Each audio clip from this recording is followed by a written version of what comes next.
What if I told you the man who publicly earns just $22,000 a year controls more hidden wealth than any other human being alive? No yachts in his name, no mansions on public record, no Forbes ranking.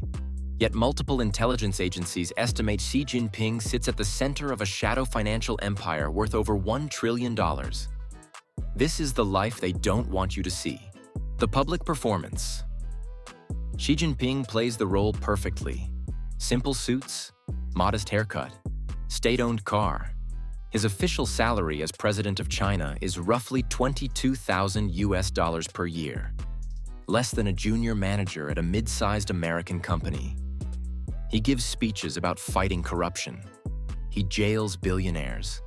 He talks about common prosperity. It's one of the most convincing acts in modern political history.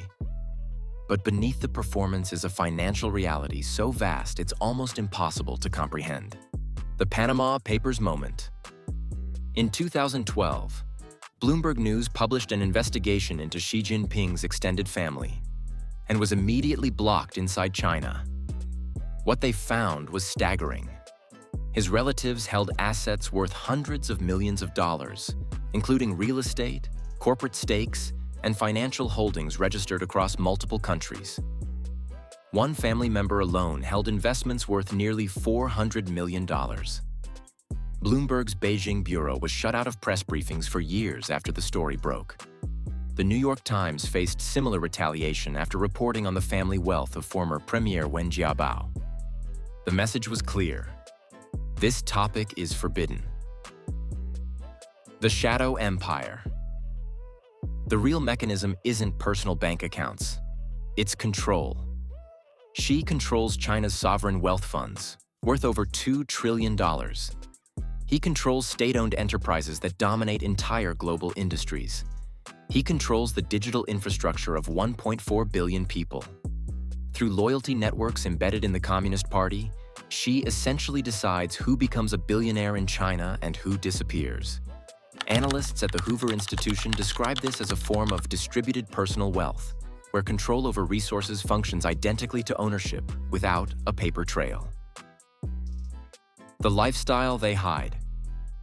Unlike Putin's $1.4 billion palace or MBS's fleet of super yachts, Xi's personal luxury is deliberately concealed.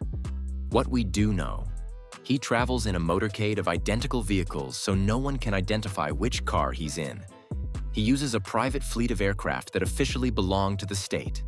His residence at Zhongnanhai, the imperial compound next to the Forbidden City, is inaccessible to all but a handful of trusted officials. And according to leaked documents, his family has accessed luxury properties across Hong Kong and Australia through proxies and shell companies. Why this matters?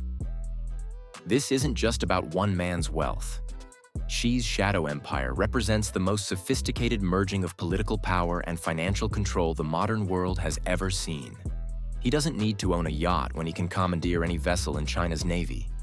He doesn't need a private island when he has access to entire restricted territories. The world's most powerful man has built a financial empire specifically designed to be invisible. And so far, it's working. The question isn't whether the money exists. The question is, what happens when the world finally forces it into the light?